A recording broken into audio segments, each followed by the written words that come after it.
Excellency, Prime Minister Modi, my good friend, ladies and gentlemen.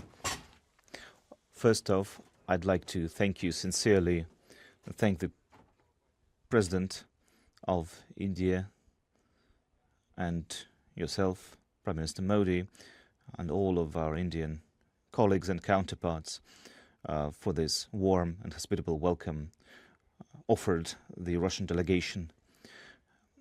The talks that have just concluded, as well as our discussion yesterday evening with Prime Minister Modi, and I'd like to thank you for that opportunity. All of these conversations were very constructive, very useful. They were conducted in a friendly environment. We see this partnership between Russia and India as a privileged one, and myself and Minister Modi have personal relations. We meet a lot of times. We have met at the SCO summit. We speak on the phone. We follow closely all of the strategic elements of Russian-India partnership, and we track the implementation of all key bilateral agreements. And today, with the participation of our delegations, we have discussed in depth the entire scale of Russia-India partnership. We have exchanged opinions on urgent and most important regional and global matters. We have outlined priority goals for further strengthening our trade, security, humanitarian sphere, and cultural cooperation. As you can see, we have also signed a number of intergovernmental and interministerial and corporate agreements. Many of them are aimed at expanding economic cooperation between Russia and India. This is natural because our two countries to each other are critical partners in trade, investment, technology. For example, last year, trade turnover grew by 12%, achieving a record of about $64 to $65 billion. And it is estimated that by the end of this year, the trade will be at the same level. We would like, of course, to bring this number up to $100 billion, and to achieve that, we have a program for Russian-Indian development up to the year 2030. This comprehensive document outlines the specific goals and requirements that our ministries and governments must achieve to reduce various obstacles when it comes to our trade investment cooperation. Prime Minister Modi today has provided us an entire list of issues that both ourselves, the Russian side and the Indian side, must look through very closely, very attentively to overcome those hurdles. Strengthening of our economic ties could be further bolstered by creating a free economic zone between Russia, India, and the Eurasian Economic Union, and we are already working on that proposal. Also, I'm happy to say that we have focused a lot on the fact that our countries are moving towards settlements in national currencies. Already 96% of all economic operations are done in national currencies. We have interbanking cooperation between Russia and India. Russian banks are expanding the use of Indian rupees in various contracts.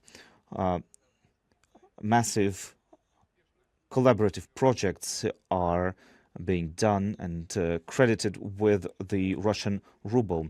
Russia provides sustainably provides energy to India, as well as everything that is required for the development of the Indian energy sector.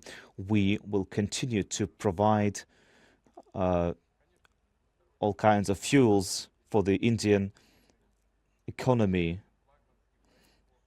And this is not all.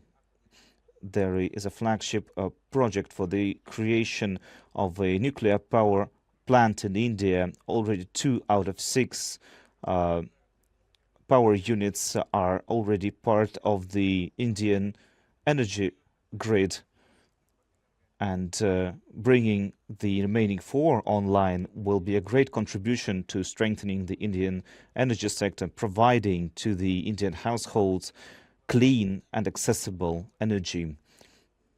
Also, creating of small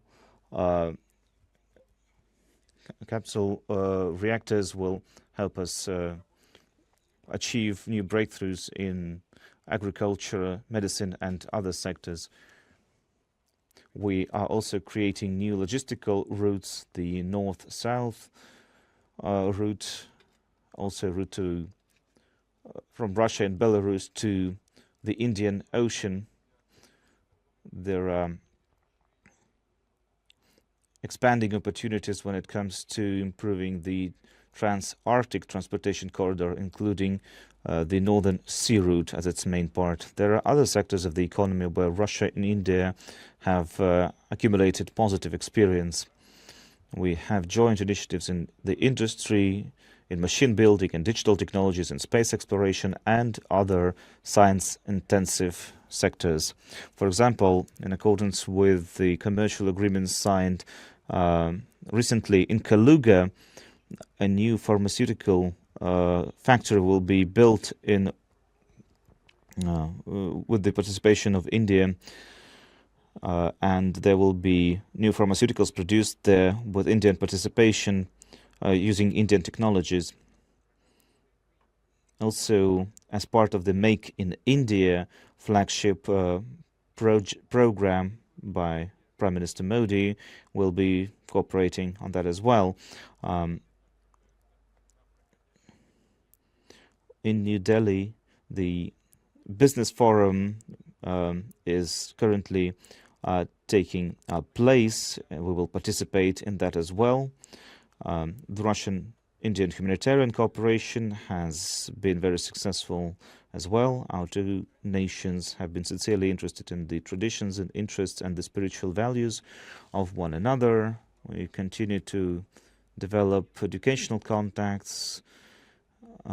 We have exchanges in public circles, in the youth, cross festivals of Russian and Indian cinema has been very successful in both countries. Tourist flows are growing. Today, a Russian international TV channel RT will be starting broadcasting in India, and that will help India to know Russia better and understand what is happening right now in our country. When it comes to international projects, international issues, global issues, we can see that our interests are very much aligned, although we have our own independent policies. And together with our partners in the SCO and other organizations, we continue to promote a democratic, multipolar world order based on equality and the sanctity of the international law enshrined in the UN Charter. We promote the right of each nation for sovereignty, for its own identity. We want to see a balance of interest between all the participants of the international world order. As the creators, one of the creators of BRICS, we will do everything to strengthen this organization. As India will soon preside over BRICS next year, we will help them, of course, in all the projects and activities. Russia and India have had close cooperation in the military sphere. We've been helping the Indian Army modernize, including its navy and aviation. We are satisfied with the results of the talks today. We have a meeting with President of India planned, but already today I can say for sure that this visit will certainly help positively improve Russian-Indian strategic partnership for the betterment of both of our countries, both of our peoples. Thank you for your attention. Subscribe to One India and never miss an update. Download the One India app now.